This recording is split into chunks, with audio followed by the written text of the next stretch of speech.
동물에서 암컷과 수컷을 구분하는 기준은 임신과 양육이 아닙니다. 동물에서 암컷과 수컷을 구분하는 기준은 생식세포의 차이입니다. 암컷은 크고 비운동성이고 영양분이 풍부한 난자를 만드는 성이고, 수컷은 매우 작고 운동성이고 유전 물질만 담은 정자를 매우 많이 만드는 성입니다.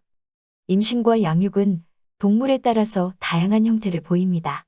어류의 경우에는 대부분 체외 수정의 형태로 이루어지고 수정란과 새끼를 돌보는 성이 수컷 혼자인 경우가 더 많습니다. 부성애의 대명사로 알려진 가시고기의 경우 산란기가 되면 수컷은 수초 등을 물어와 구조를 만들고 몸에서 끈적한 체액을 분비해서 고정시킵니다. 튼튼한 둥지가 완성되면 암컷을 유인합니다. 둥지에는 여러 마리 암컷이 들어와 알을 낳고 떠납니다. 그러면 수컷은 알 위에다 자신의 정자를 뿌립니다. 알을 낳은 암컷은 기력을 다하고 몇 시간 안에 죽어버립니다. 이때부터 수컷은 등에 난 가시를 이용해 둥지의 알을 노리는 붕어, 거북이 등 침입자를 막아내면서 부화될 때까지 한시도 쉬지 않고 지느러미를 이용해 부채질을 하면서 둥지 안에 신선한 물을 넣어줍니다. 산란 후 8일째 수컷이 알들을 주둥이로 찔러 부화를 돕습니다. 둥지 짓기 이후 15일 동안 잠도 못 자고 아무것도 먹지 못한 수컷은 새끼들이 부화 후 서서히 기력을 잃고 둥지 바로 앞에서 숨을 거둡니다. 새끼들은 죽은 아비의 살을 파먹으며 성장합니다. 조류는 암수가 함께 양육을 하는 경우가 많습니다. 포유류의 경우 약 95%가 암컷이 혼자 임신과 수유, 양육의 부담을 짊어지고 인간을 포함한 약 5% 종만이 수컷이 자식을 돌보는 일에 참여합니다. 동물들에게서 자식을 돌보는 성은 어떻게 결정이 될까요? 인간은 다른 포유류와 달리 왜 남성도 자녀 양육에 참여하게 되었을까요?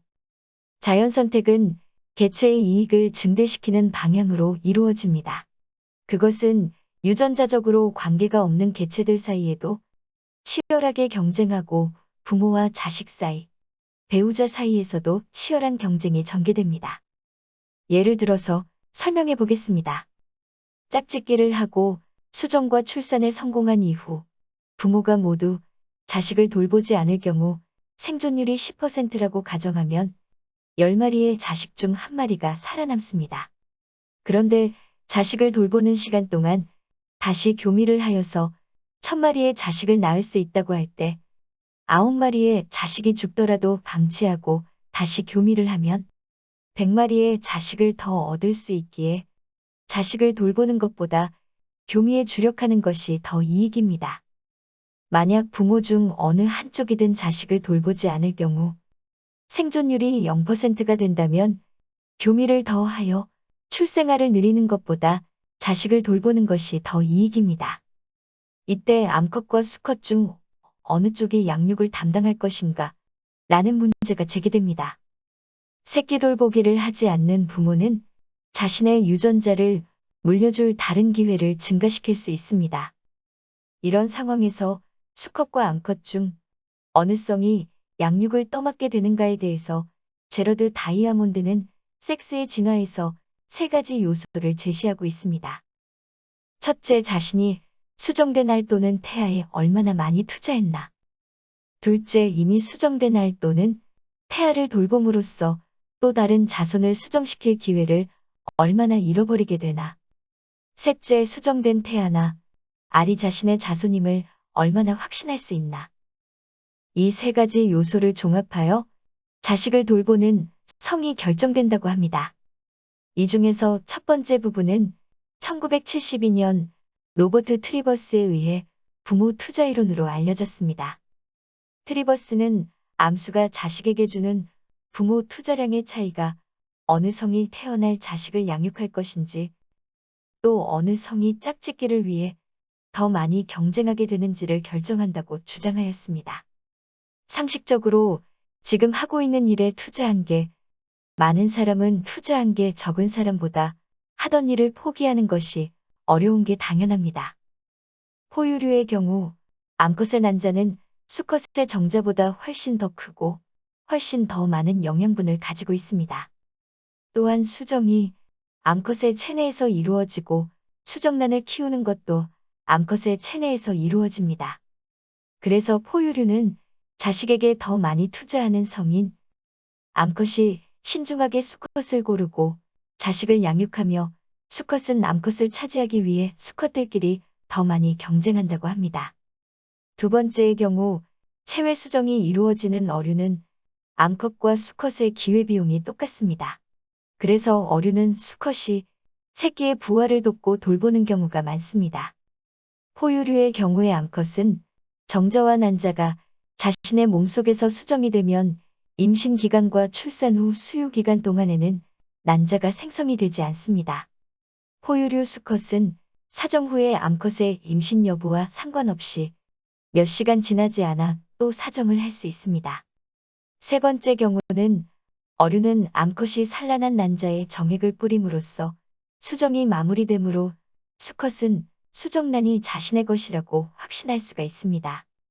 포유류의 경우에는 수컷이 암컷의 몸속에 사정을 하였다고 하더라도 자신이 지켜보지 않는 동안 암컷이 다른 수컷과도 교미를 할 수도 있기에 수컷은 암컷만큼 자신의 자식이라는 확신을 가지기가 어렵습니다.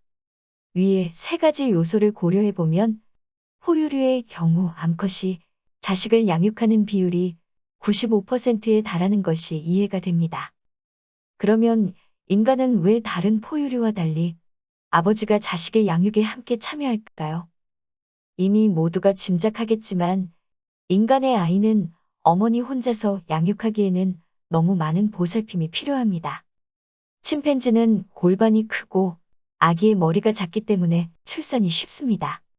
인간은 다른 포유류에 비해서 두뇌의 크기가 6배나 크며 가장 가까운 친척인 침팬지나 고릴라에 비해서도 3배가 큽니다. 세계 어느 문화권이나 조산원이 그 사회에서 중요한 역할을 해온 것은 인간의 출산이 다른 동물에 비해 이렇게 힘들기 때문이며 조산원의 도움을 받아도 출산의 과정 중에 아기나 산모가 사망할 확률이 매우 높았습니다.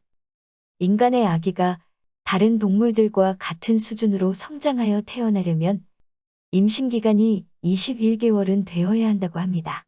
그 정도로 성장하면 자연분만은 거의 불가능한 상태입니다.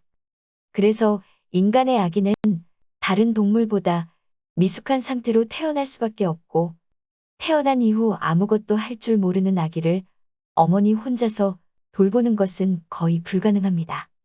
대부분의 조류의 경우에도 새끼를 안고 날아다닐 수는 없기 때문에 부모 중 한쪽이 새끼를 키워내기가 어렵습니다. 부모 중 어느 한쪽이 새끼를 돌보는 동안 나머지 한쪽이 먹이를 구해오고 영역을 지킵니다. 수컷이 임신한 짝을 버리고 다른 암컷을 찾아 나서도 암컷이 혼자서 자식을 키우지 못하고 자식이 모두 죽어버린다면 더 많이 수정을 시켜도 아무런 이득이 되지 않습니다. 이런 경우에는 암수가 협력하여 자식을 키우는 것이 암수 모두에게 이득인 것입니다. 이러한 이유로 인간 사회에서 법적으로 일부 다처 제도를 표방하는 국가일지라도 소수의 부와 권력을 쥔 남성만이 일부 다처의 관계를 맺고 대부분의 평범한 사람들은 일부 일처의 관계가 보편적인 짝짓기 형태로 인류 사회의 자리를 잡았습니다. 고고학적이고 인류학적 증거들을 종합하면 수백만 년에 걸쳐 형성된 인간의 짝짓기 체계는 엄격한 일부 일처제도 아니고 완전한 일부 다처제도 아닌 중간 형태로 추정됩니다. 수렵채집 생활을 하던 시대에는 한 명의 남성이 사냥을 통해 여러 아내와 자식들을 동시에 부양할 만큼 많은 자원을 확보하기는 어렵습니다.